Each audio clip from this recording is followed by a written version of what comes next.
Bem-vindos a mais estudo ao Clamando no Deserto. Nesse momento, nós vamos falar sobre o termo obras da lei e sobre a questão da lei em algumas passagens, chamado Novo Testamento, chamado Antigo Testamento.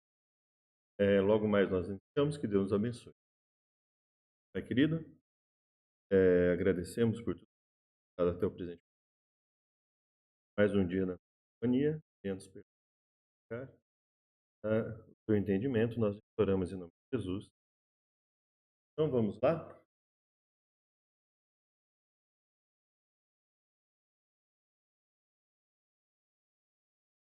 Obras da lei. Eu vou focar nas passagens que estão coloridas ou em negrito e coloridas, e assim sucessivamente. Aqui nós vamos pegar algumas passagens vão estar na Almeida Corrigida Fiel, outras na nova versão internacional. Não são todos os versículos aqui que falei, né? E aí nós vamos dar início. Então. Aqui nós temos Paulo falando: Eis que tu, que tens por sobrenome judeu, repousas na lei e te glorias em Deus. Tu, pois, que ensinas a outro, não te ensinas a ti mesmo? Tu, que pregas, que não se deves furtar, furtas? Que dizes que não deve adulterar, adulteras? Que abominas os ídolos, cometes sacrilégio? Que glorias na lei, desonras a Deus pela transgressão da lei? E como está escrito, o nome de Deus é blasfemado entre os gentios por causa de vós.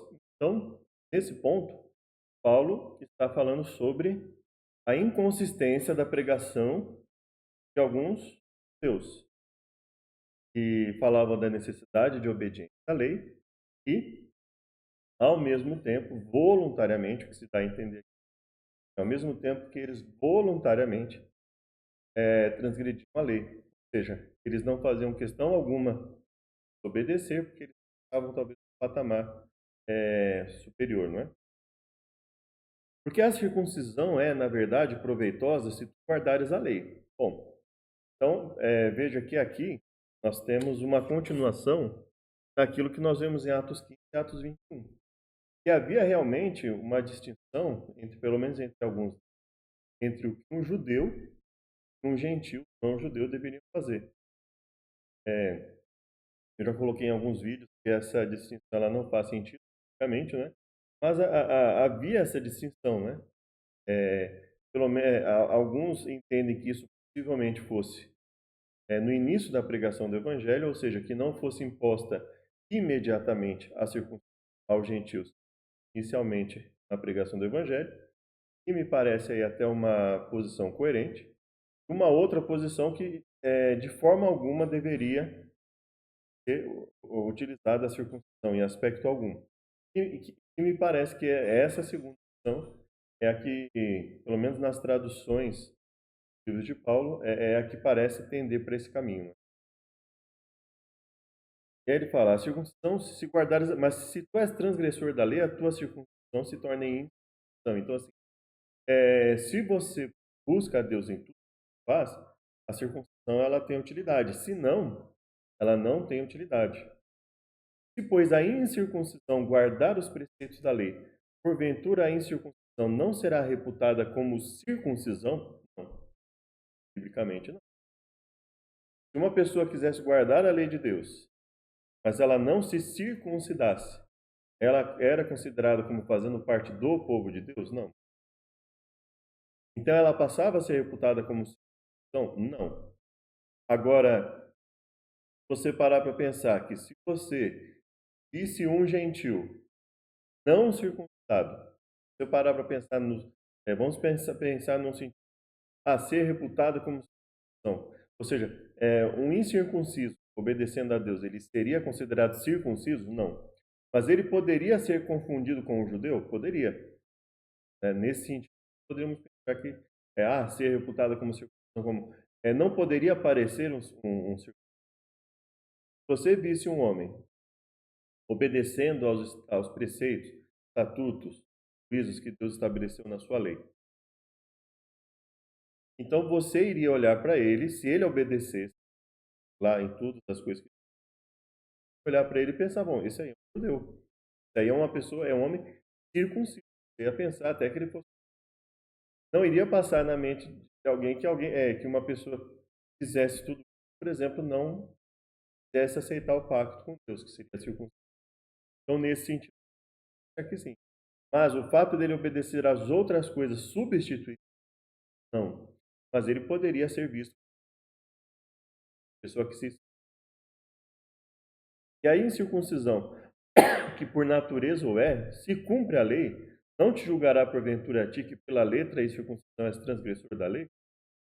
Então, ou seja, não faz muito mais sentido uma pessoa que obedece não sendo circuncidado, mas que obedece às outras coisas. Não vai olhar para você e dizer assim, bom, você é circuncidado, é um judeu, e não busca obedecer o que Deus estabeleceu na palavra, então do que adianta a sua. Porque não é judeu que é exteriormente, e nem a circuncisão a que é exteriormente na carne. Aqui, faz mais sentido não é judeu o que é apenas exteriormente, nem circuncisão a que é apenas exteriormente na carne, mas judeu que o é no interior, e a circuncisão a que é do coração, no espírito, não na letra, cujo louvor não provém dos homens, mas de Deus. Então veja, o mais importante não seria a circuncisão exterior, mas a interior, no coração, no espírito, né? E o mais importante não seria aquele que fosse por descendência, mas aquele que buscasse ser. Então, ele mesmo diz que a circuncisão é proveitosa se guardar a lei. Então, o que ele quer dizer? Que não é circuncisão a que é exteriormente na carne, aqui não é apenas a que é exteriormente na carne. Não é judeu apenas o que é exterior. Essa é a defesa, essa é a argumentação que ele coloca aqui, não é? Então, ou seja, aqui o que Paulo está defendendo é a obediência. Pode-se questionar até que ponto ele está falando da obediência, e o que ele estaria determinando. Romanos 3, né, 27, 28. Qual é, pois, a vantagem? E aí vamos colocar, né? Nenhuma carne será justificada pelas obras da lei, porque pela lei vem o conhecimento. Então, ele está falando, quando ele fala obras da lei aqui nesse contexto, ele está falando da lei que Deus deu a Moisés, por exemplo. Onde está a vanglória? Fluída por qual lei? Das obras? Não, pela lei da fé. Concluímos, pois, que o homem é justificado pela lei, pela fé, sem as obras da lei. E aí ele vai falar o seguinte: qual é, pois, a vantagem do judeu ou qual a utilidade da circuncisão? Muito em toda maneira, porque primeiramente as palavras de Deus lhe foram aplicadas. Aqui só é entender que ele está validando não só a vantagem do judeu, mas também a utilidade da circuncisão. Então ele não estaria indo contra a circuncisão aos judeus, mas estaria indo contra a circuncisão aos gentios, lá acima. Pois que somos nós mais excelentes? De maneira nenhuma. Já antes demonstramos que tanto judeus como gregos, todos estão debaixo do pecado, como está escrito. Não há um justo, não há quem contenda, não há ninguém. Todos se extraviaram, a sua garganta sepulcro aberto, com cuja boca está cheia, não conhecer o caminho da paz, não há temor de Deus diante dos seus olhos. Veja que aqui, me parece, e eu não vejo isso por bíblicos, mesmo no Novo Testamento, quando eles vão falar do aspecto doutrinário, o que eu vejo são aplicações de textos do Antigo Testamento, de Gênesis, ao falar sobre a questão de Jesus como Messias. Mas eu não vejo, nesse ponto, aplicações no sentido a pegar termos da lei, fazer aplicações genéricas como essa que Paulo fez, por exemplo. O texto lá em que Paulo está falando isso, ele definitivamente, nós já mostramos aqui em outro, ele não está falando que todo mundo é injusto, que não há nenhum justo na terra. Nós já colocamos isso. Então, por exemplo, lá tem texto que fala assim, não há justo que faça o bem e nunca peque, por exemplo. Ou seja, o que a Bíblia estaria colocando é que, mesmo entre os justos, não há quem nunca peque. Uma pessoa não se deveria esperar considerar uma pessoa justa pelo fato dela nunca cometer erros, mas pela sua determinação em lutar contra os erros, em evitar o erro. né? Biblicamente, se nós formos olhar, eu pelo menos tenho essa visão de que, biblicamente, se você olhar para todo o Taná, de Gênesis a Malaquias, se você olhar Jesus falando, se você olhar os apóstolos falando, mesmo se você olhar Paulo falando, você vai ver que a intenção é dizer o seguinte: quanto mais você se consagra, mais a regra será a obediência, e a desobediência, exceção. Então, o termo justo e o termo santo na Bíblia, eles não se refeririam a uma pessoa que nunca faz nada errado. Mas está se referindo a uma pessoa que, com todo o potencial dela, busca amar a Deus com toda a sua força, com todo o seu entendimento, com toda a sua alma, com toda a sua vida, no caso, né? E essa pessoa estaria lutando para, via de regra, obedecer, ainda que excepcionalmente ela viesse a desobedecer. Então, aqui, evidentemente, o autor, de onde Paulo tira essas falas, ele está falando das pessoas ímpias, ele não está falando de todas as pessoas, desde Adão até a restauração até a volta de Jesus. Não é isso que o autor está falando. Então, o que me parece em alguns momentos é que Paulo se utiliza daquilo que os judeus também se utilizam, alguns deles pelo menos, que é o método Pardes ou Pardês, né? E nesse método Pardês, além de se ter a interpretação literal e a interpretação alegórica, simbólica, no caso, ou seja, que o ideal seria aquilo que é literal, se interpreta literalmente, aquilo que é simbólico, busca-se entender qual é o simbolismo utilizado ali, porque o que se quer dizer com aquele simbolismo. Mas o método SOD, se eu não me engano, o terceiro e o quarto métodos, eles são métodos que meio que tiram a autoridade do texto em si e buscam alegorizar de uma forma que o intérprete, praticamente, ele tem um poder gigante nas mãos para interpretar a sua própria vontade, segundo o próprio critério, para juntar letras lá e fazer combinações de letras, por exemplo, numéricas de letras, e estabelecer com essa combinação basicamente o que ele quiser. Isso é bastante problemático, né? E nós vemos que na história mundial, todos aqueles que operam de alguma forma com leis, eles caem nessa tentação de não se limitar ao que o texto está dizendo, de buscar impor as suas convicções além do texto, né? Que é um problema. E me parece que a interpretação judaica nesse aspecto, muitas vezes, ela foi por esse caminho. Usa o texto basicamente só como uma justificativa, uma espécie de desculpa, assim, só para dizer que usou o texto, mas na verdade o texto em si não vai ser a base dessas pessoas para falar o que elas falam.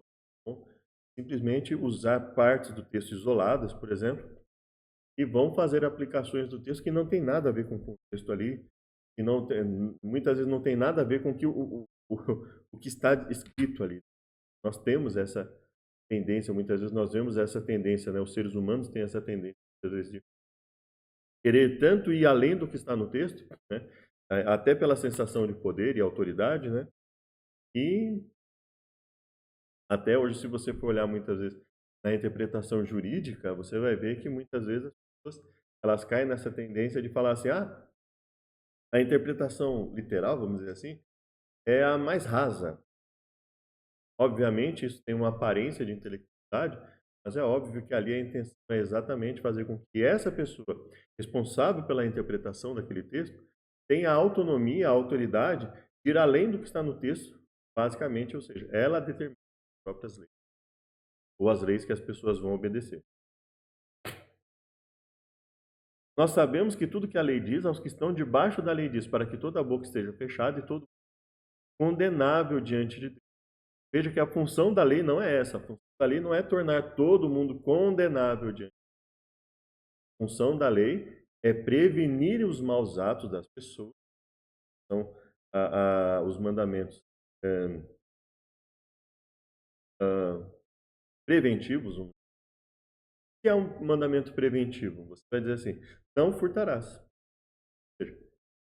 É algo dado para que a pessoa não faça algo errado, algo prejudicial a outra pessoa. É para prevenir o prejuízo a uma outra pessoa. Então, se eu estou com uma pessoa e eu não furto o que é dela, eu não estou prejudicando. Se ela não furta o que é meu, ela não está me prejudicando. Então, ele é preventivo.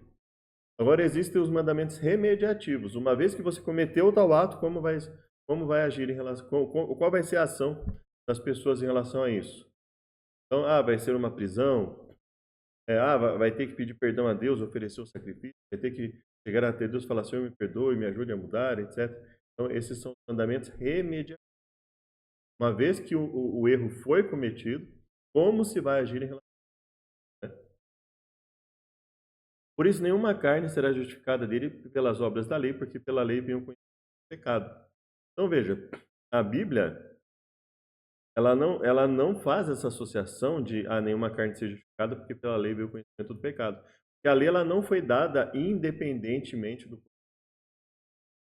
Quando Deus deu a lei, ele fala assim, para que vocês obedeçam tudo que está nela. Então, quando Deus dá a lei, ele garante que existem condições para que essa lei seja obedecida. Pelo menos no contexto de comunhão com Deus. Existe condição de o ser humano se disciplinar gradativamente e a cada momento ele se ensinando mais e mais, obedecer cada vez mais essa lei, conjunto de mandamentos, e a obediência nele se tornar cada vez mais a regra e a desobediência se tornar cada vez mais a exceção. Por isso, toda vez que o povo caía, ele mandava profetas para alertar fortemente por isso permitia que o povo fosse levado escravo, e etc. Da tamanho era a destruição que a desobediência causava. Sendo justificados gratuitamente pela sua graça, pela redenção que é em a qual Deus propôs para a propiciação pela fé no seu Filho, para demonstrar a sua juíza pela remissão dos pecados dantes cometidos com a paciência de Deus, para a demonstração da sua justiça neste tempo presente, para que ele seja justo e justo daquele que tem em Jesus. Onde está a vanglória? Excluída por qual lei? Das obras? Não, a lei da fé. Concluímos, pois, que o homem é justificado pela fé sem as obras da lei. Veja que o raciocínio que ele envolve não permite concluir o que ele raciocínio que ele coloca ali, né, a remissão dos pecados dantes cometidos, não anula a necessidade das obras. Isso pode ser colocado no sentido de que as obras sozinhas, sem misericórdia de Deus, poderiam levar o homem à justificação? Não. Aí existe um sentido.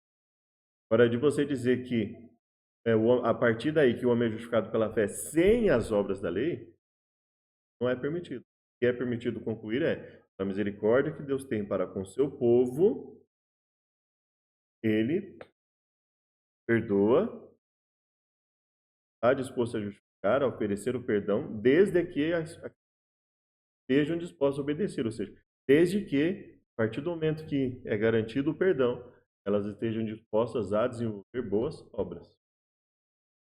Agora ele fala o seguinte, anulamos, pois, a lei pela fé? De maneira nenhuma, antes estabelecemos a lei. Ou seja, o próprio Paulo que defende a justificação pela fé sem as obras dele, está dizendo, eu não estou dizendo com isso que não é necessário obedecer. Então, ele tinha uma visão bastante particular que não é compartilhada se você olhar Tiago, se você olhar os evangelhos, se você olhar Apocalipse. Essa visão de Paulo não é compartilhada em nenhum lugar da Bíblia.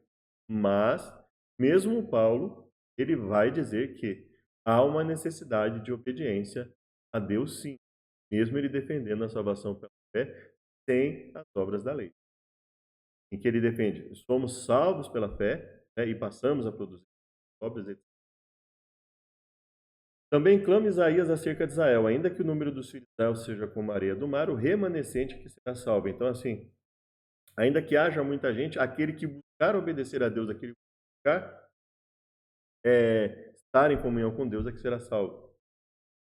Que seria por exemplo, uma aplicação no sentido de que a quem Deus promete efetivamente as bênçãos em virtude da obediência. Aquele que busca. Isso significa, como nós colocamos no canal, isso significa que toda vez que nós fizermos coisas boas, vão ter como resultado coisas boas? Não. Enquanto houver pessoas ímpias, então Deus, num contexto de um grupo, uma sociedade de ateocracia, quanto mais coisas boas aquela sociedade fizer, mais isso vai se refletir naquela sociedade. Benefícios. E quanto mais maldades, quanto mais obediência aquela sociedade fizer, pior será para ela mesma. Ela um vai começar a prejudicar o outro. As maldições vão começar a acontecer. Ela estará desprotegida, ela não terá disciplina. Outros povos terão condições de ir até ela, porque como ela não tem disciplina, ela não consegue se desenvolver à altura para se proteger de outras sociedades. E assim sucessivamente. Que diremos, pois, que os gentios que não buscavam a justiça alcançaram a justiça? Sim, mas a justiça que é pela fé. Israel, que buscava a lei da justiça, não chegou à lei da justiça. Por quê? Porque não foi pela fé, mas como que pelas obras da lei, pois tropeçaram na pedra de tropeço. Veja, que não foi como pelas obras da lei, porque eles não obedeceram.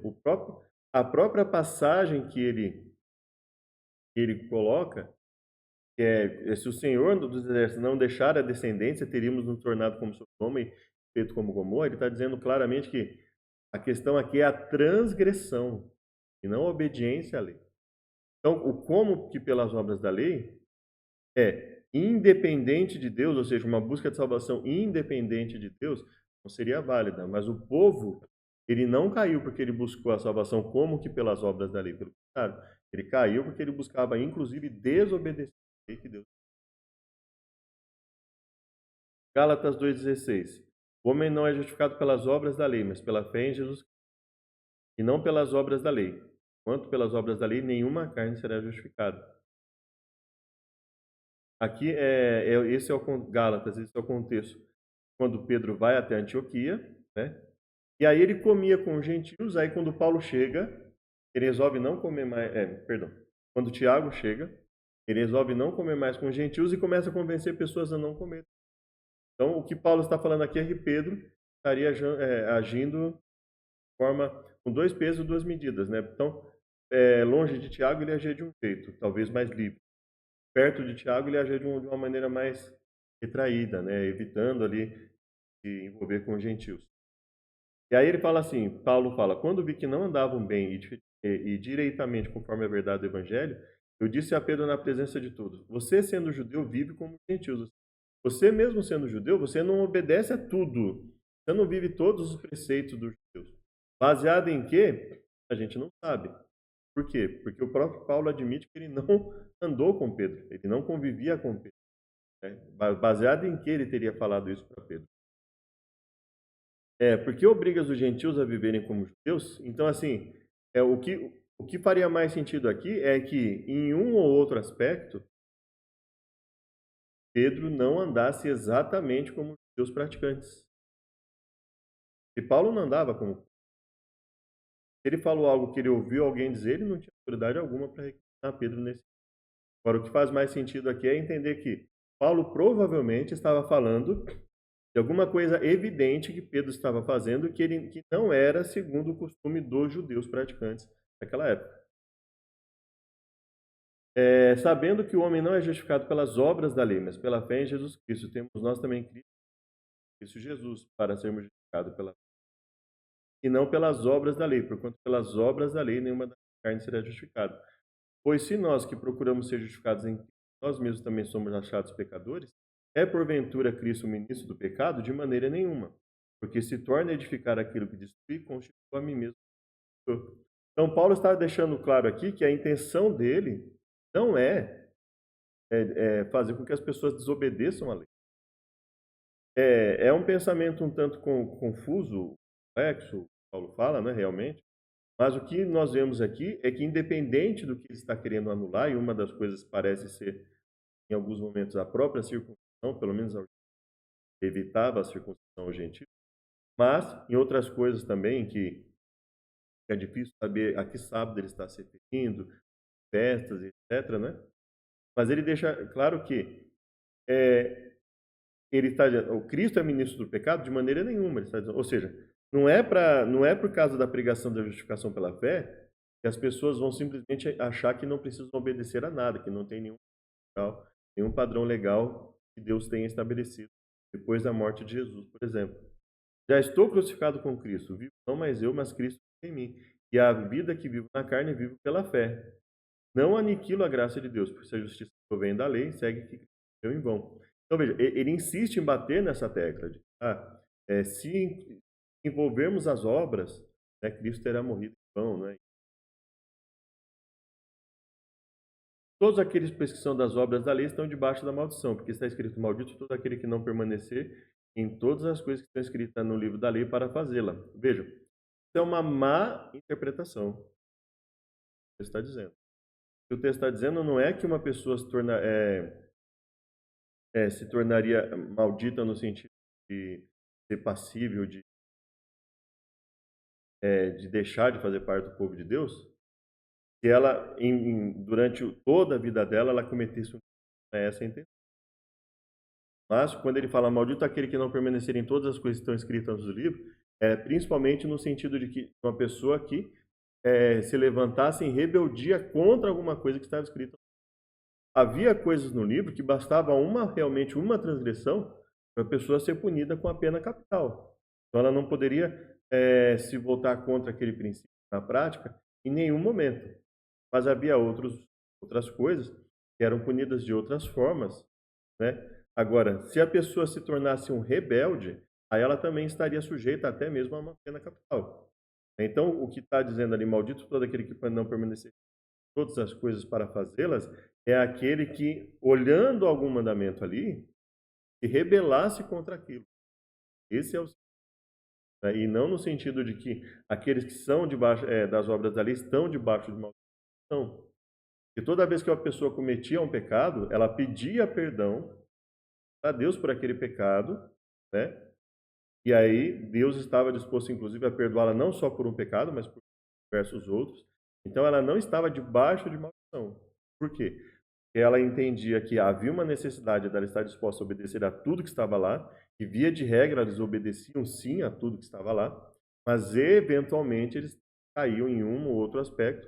Alguns chegavam a cair em vários aspectos, e aí quando eles se arrependessem, os que quisessem se converter dos maus caminhos, aí eles chegavam até Deus e pediam perdão, aí o perdão era aceito, do contrário também não era aceito.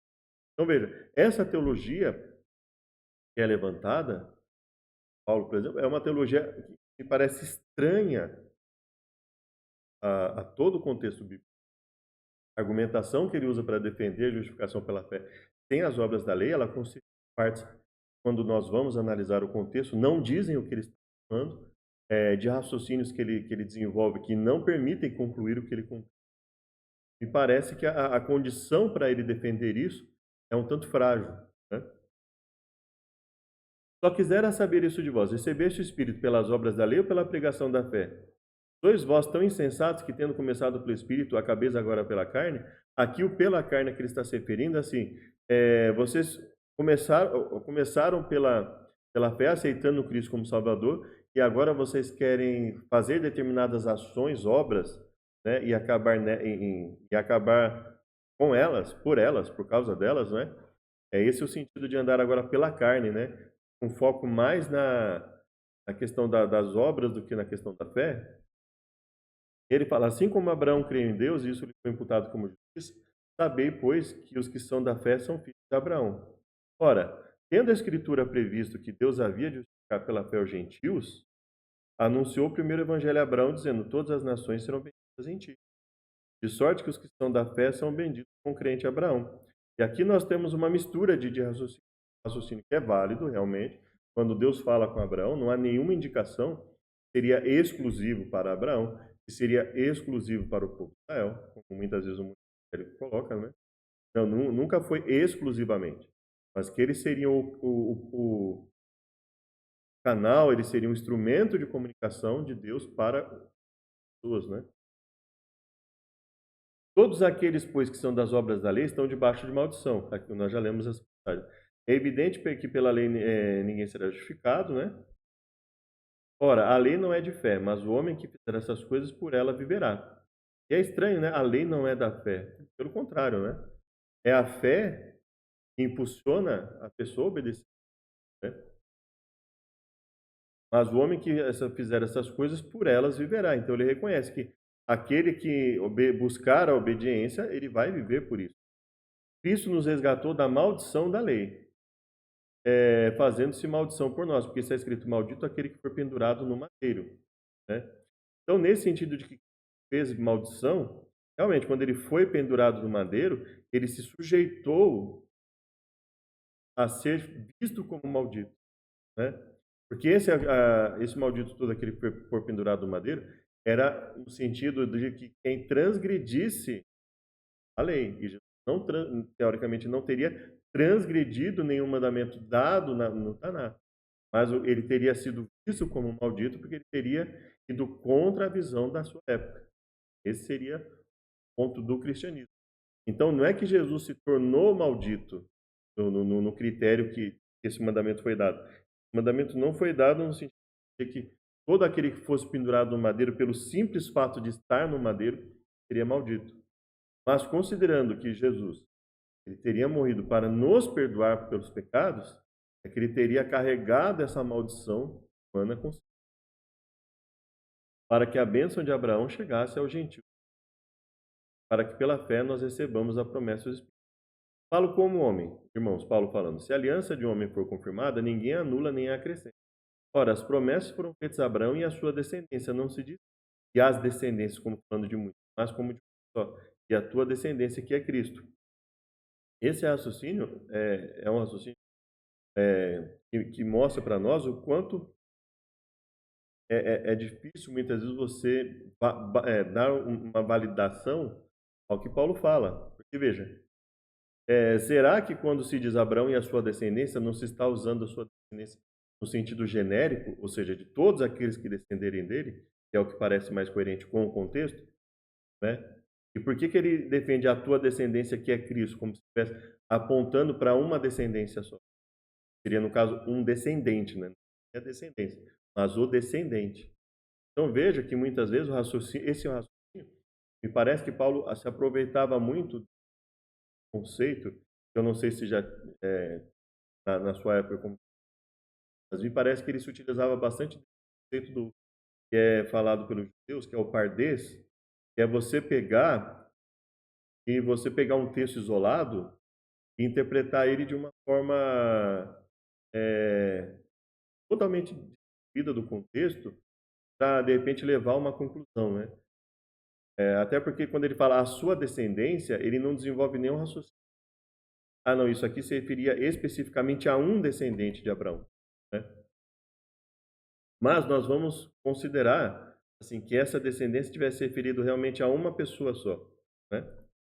Mas digo isto, tendo sido a aliança anteriormente confirmada por Deus, a lei que veio 430 anos não a invalida de forma a abolir a promessa. Que lei que foi dada 430 anos depois? Nós pensarmos na lei escrita para Israel, nós pensarmos que Paulo está dizendo aqui, Paulo está defendendo aqui exatamente que a promessa de Deus não foi estabelecida no momento que ele deu a lei para o povo de Israel. E aí nós temos um argumento válido, que seria o quê? Olha, Israel não é um povo exclusivo, né? Não são os únicos salvos. Né? No momento que Deus deu a lei para Israel, ele não se esqueceu dos outros povos. Não é essa a intenção. Né? Então, ou seja, isso não pode invalidar a promessa lá atrás. Mas se ele estiver falando que a sua descendência, que é Cristo, não casa muito o que ele está falando, né? Mas nós entendemos que ele estava se referindo a uma interpretação da palavra lá, usada lá no passado, que poderia representar uma pessoa só, e também que ele está dizendo o seguinte: a lei escrita dada a Israel não fez Israel o único povo, de que ninguém mais poderia fazer parte do povo de Deus. Aí nós temos uma fala que faz sentido. Porque se a herança provém da lei, já não provém da promessa, mas Deus, pela promessa, a deu gratuitamente a Abraão. Nem uma coisa nem outra, né? A herança não provém necessariamente da lei, mas ela provém sim da aceitação pela fé da lei. Aceita-se a lei, aceita-se a vontade de obedecer. Todo momento que Deus fala de bênçãos e maldição, ele nunca usa o termo fé. O termo se refere a obras. Fala da obediência, obras boas, desobediência, obras más. Então, toda a promessa de Deus é baseada na disposição da pessoa de obedecer a Deus que ele estabeleceu. E desobedecendo a Deus, buscar se arrepender e buscar lutar contra aquele erro. Esse é o contexto sempre da Bíblia. Então, quando se fala se a herança provém de lei, já não provém de promessa, é uma falsa, vamos dizer assim, é um falso conflito que ele estabelece aqui. Pelo menos da forma que foi traduzido, isso tivesse sido essa a intenção dele, né? Agora, se a gente pensar assim, se ele quis dizer assim, ó, se a herança provém exclusivamente da lei, já não provém da promessa. Aí eu posso pensar, não, a herança não provém exclusivamente, ela provém da promessa de Deus àqueles que estiverem dispostos, inclusive a obedecer à lei pela fé. Logo, para que a lei? Foi dada por causa das transgressões, até que viesse a posteridade a quem tinha feita. Foi posta pelos anjos na mão do mediador. Alguma lei foi dada até que viesse a posteridade a quem a promessa tinha sido feita? Nenhuma. Não nesse sentido que você está falando. Se a gente for pensar no sentido de que, assim como o autor de Hebreus defende, nós vamos separar aqui. Nós pensarmos num aspecto em mandamentos específicos da lei, e aí nós admitimos que Paulo, quando ele usa o termo lei, ora ele se refere à lei como um todo, ora ele se refere a alguns mandamentos específicos da lei, aí a gente pode encontrar que é o quê? Alguns mandamentos que estabeleceu foram dados, por exemplo, até que viesse Jesus, segundo entende, por exemplo, o autor de Hebreus. Seria mandamentos relacionados ao sacrifício de animais para perdão dos pecados e o trabalho dos sacerdotes no sacrificar esses animais. Então, o autor de Hebreus, por exemplo, ele vai defender que o sacrifício passa a ser Jesus passa a ser o sumo sacerdote que oferece a si mesmo, e o santuário onde esse oferecimento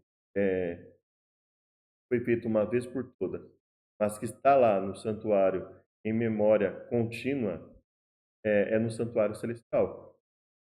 Então, nesse sentido, sim, esse aspecto esses mandamentos da lei, eles foram dados por causa das transgressões até que viesse a posteridade. Quais mandamentos? Mandamentos remediativos, tem a ver com sacrifícios por causa dos pecados do ser. Então, se eu pensar na lei como um todo, o argumento de Paulo não faz sentido. Porque a lei não foi dada por causa das transgressões. A lei foi dada justamente no sentido de que por causa das transgressões já cometidas. Agora, se você pensar, principalmente quando ele fala, até que viesse a posteridade. Então, quais leis foram dadas por causa das transgressões? As remediativas. Ou seja, a causa, qual lei teve como causa as transgressões? As transgressões já cometidas, ou as possibilidades de transgressões? As remediativas. As preventivas era justamente para evitar as transgressões. Então, pode-se dizer o seguinte, ela teve como causa a possibilidade de que fosse cometidas transgressões. Então, por que uma lei é dada? Porque existe a possibilidade de cometer transgressões. Se não houvesse possibilidade de se cometer transgressões, não haveria necessidade de lei. Né?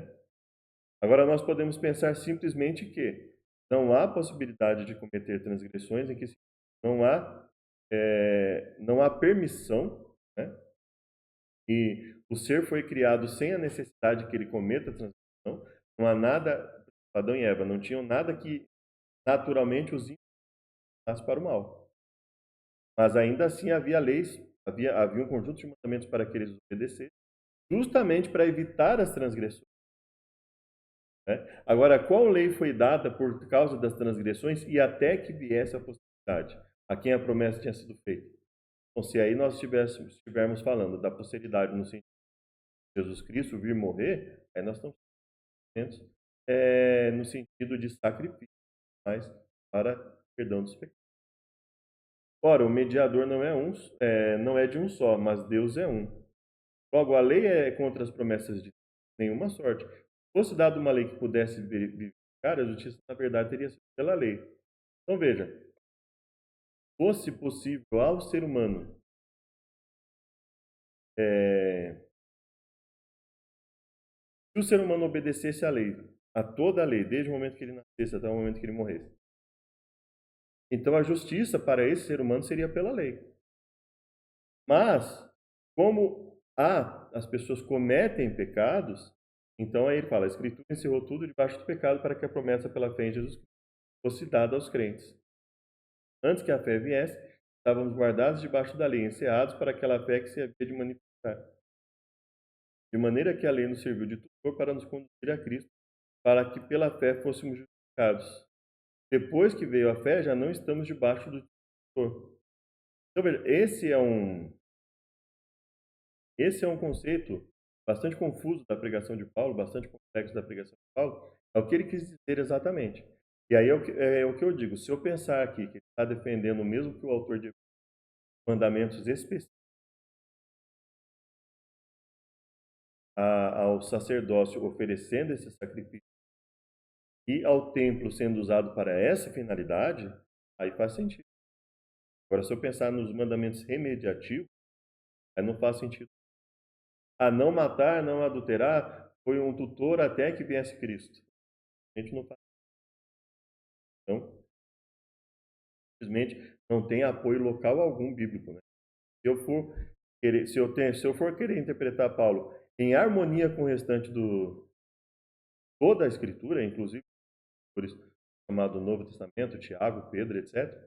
A única forma de harmonizar é se eu pensar ele falando aqui de mandamentos específicos relacionados a, a remediar. Depois que o pecado foi cometido, e é nesse conjunto de mandamentos que ele está focando ao falar nisso. Aí sim, esses mandamentos seriam servidos de tutor até que viesse Cristo. É a partir do momento que Jesus passa a substituir esse sacrifício, ele deixa de ser necessário. Aí, nesse sentido, com essa visão, com essa interpretação, aí faria um sentido o que ele está falando. 2 Crônicas 35. Josias celebrou a Páscoa ao Senhor em Jerusalém, mataram o cordeiro da Páscoa e disse aos levitas, né? Onde a arca sagrada na casa que edificou Salomão? Preparai segundo as vossas casas, né? E estai no santuário segundo as divisões. Imolai a Páscoa e santificai-vos, preparai-vos para vossos irmãos, fazendo conforme a palavra do Senhor. Veja, aqui nós temos um caso interessante, que é o caso de Josias. Aparentemente, ele buscou servir a Deus durante uma boa parte da vida dele, ou seja, em via de regra, ele buscou obedecer, ele teria buscado obedecer, né? A partir do momento que ele realmente se converteu a Deus, ele buscou obedecer a Deus. Mas, e aí fala, nunca se celebrou tal Páscoa em Israel, quer dizer, desde Samuel, nunca ninguém tinha feito algo tão solene para Deus, né?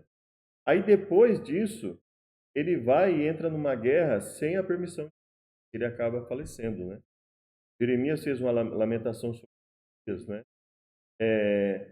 Nas suas lamentações tem falado de Josias até o dia de hoje, porque as estabeleceram os estatutos de Israel.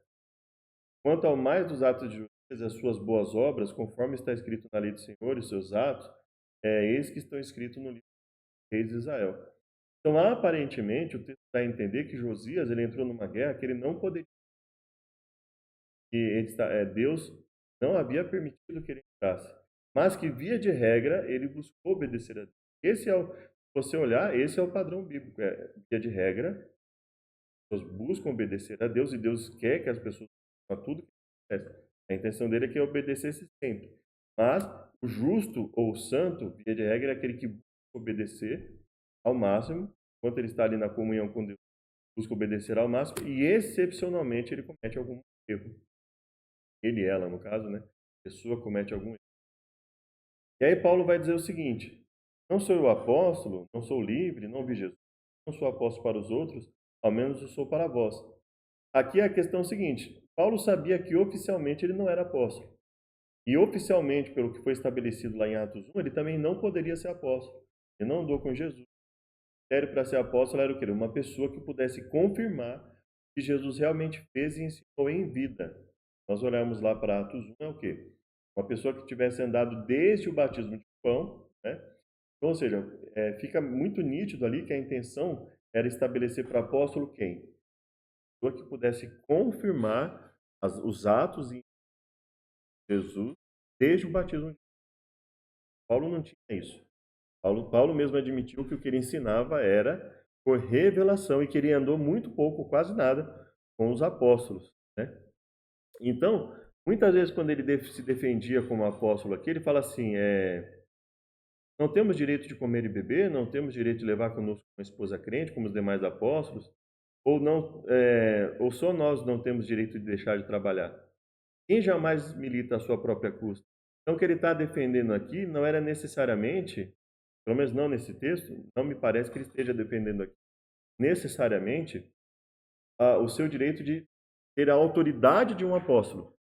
Mas ele está defendendo aqui o seu direito de ter um tratamento, assim como os apóstolos, ele pudesse se dedicar exclusivamente ao ministério, né?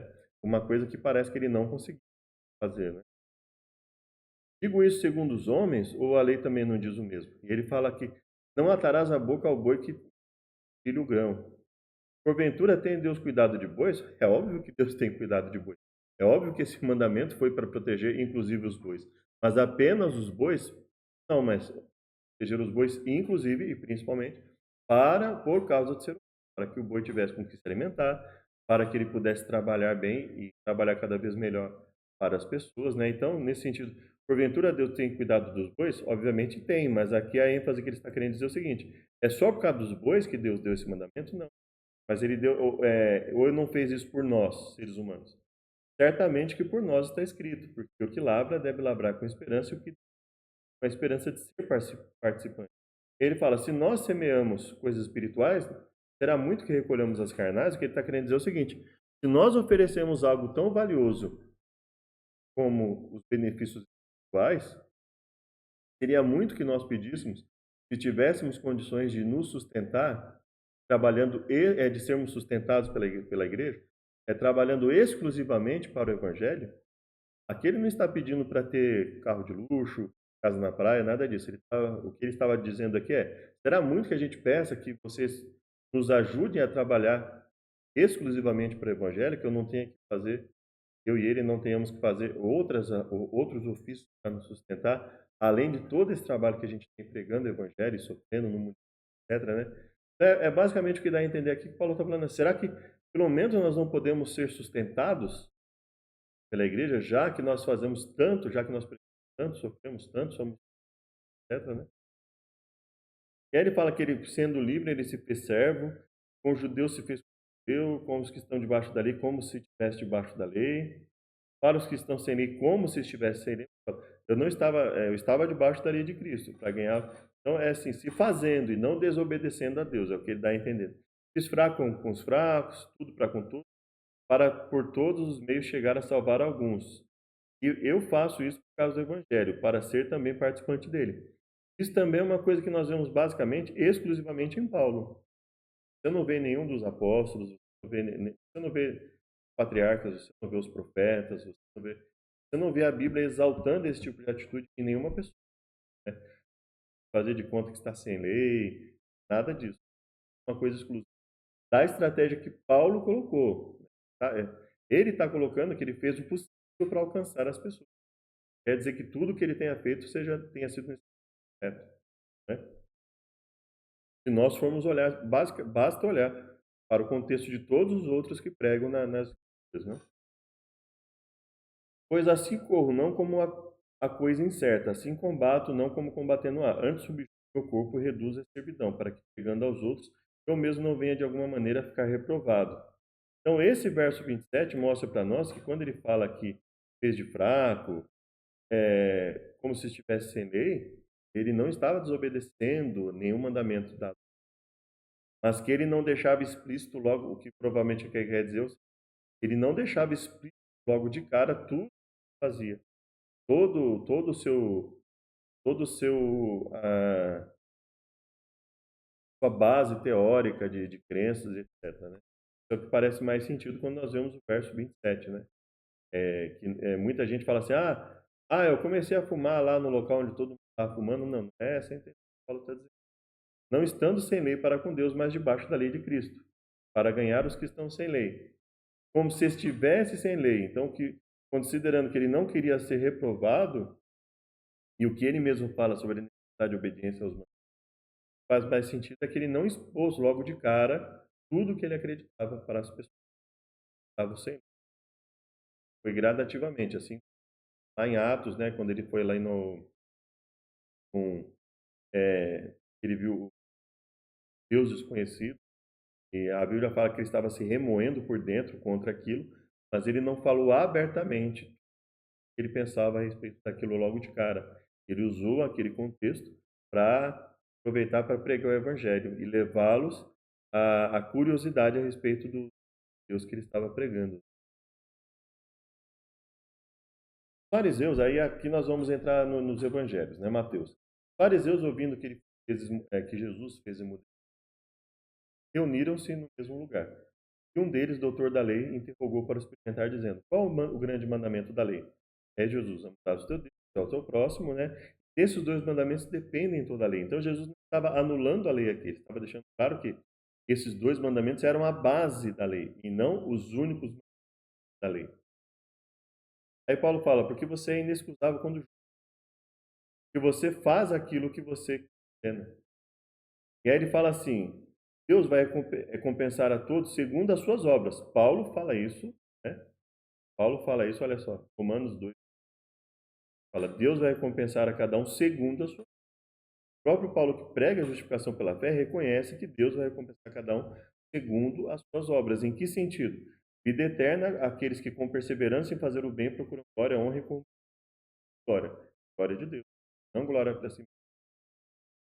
Indignação aos que são contenciosos, obedientes à iniquidade. Então ele fala: o que é dar a cada um segundo as suas obras? Aqueles que, sendo salvos por Deus, buscarem obedecer a Deus, vão ter a vida eterna.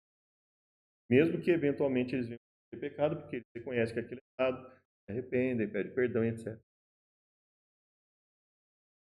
Glória, porém, e honra àquele que pratica o bem, porque para com Deus não há acepção de pessoas.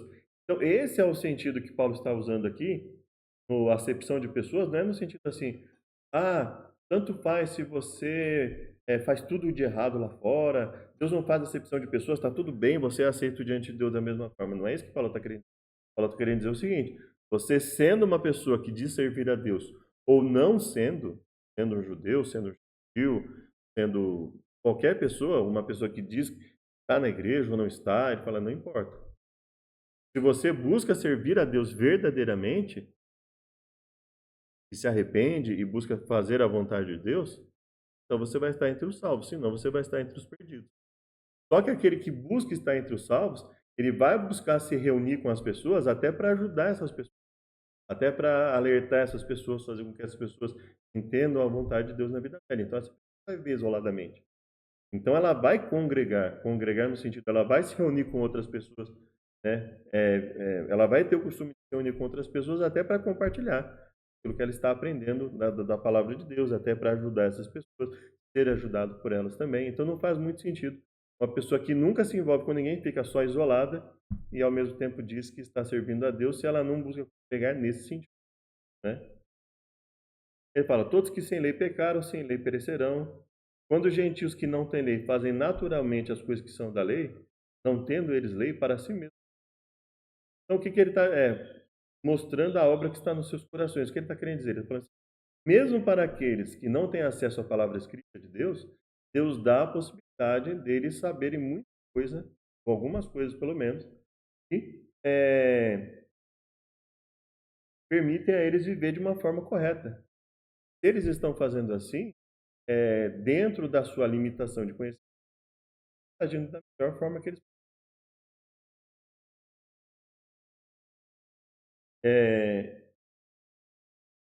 Agora nós temos Salmos, né? Provocaram a ira com as suas invenções. Isso lhe foi, então se levantou Finés, fez juízo e cessou aquela peste. Isso lhe foi contado como justiça. O que foi contado como justiça para Finés? As obras que ele fez juízo, e mudou as atitudes. E aí a Bíblia fala, né, de pessoas que se voltaram contra Deus, a ira do Senhor se acendeu contra elas, né? Muitas vezes os livrou, mas o provocaram com seu. Contudo, acendeu a sua aflição ouvindo seu clamor. Então ele está falando assim: ó, apesar de Deus ir lá resgatar essas pessoas e elas se voltarem contra ele, ele ainda deu chance delas se arrependerem, mas isso teve consequências. Elas sofreram muito por causa disso, né? Então, ou seja, por quê? Porque não é essa a intenção de Deus. A intenção é que a regra entre aqueles que o servem seja a obediência.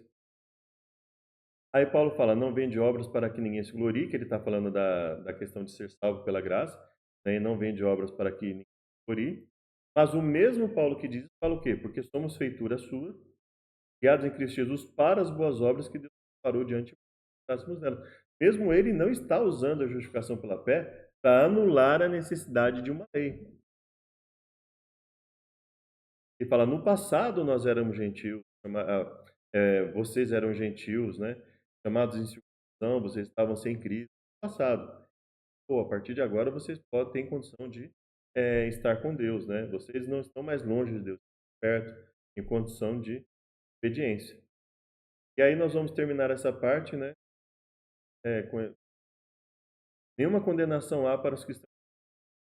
E muita gente usa isso aqui no sentido que assim, agora conheci Jesus, mas nenhuma condenação, posso fazer o quê? Não é isso que o texto.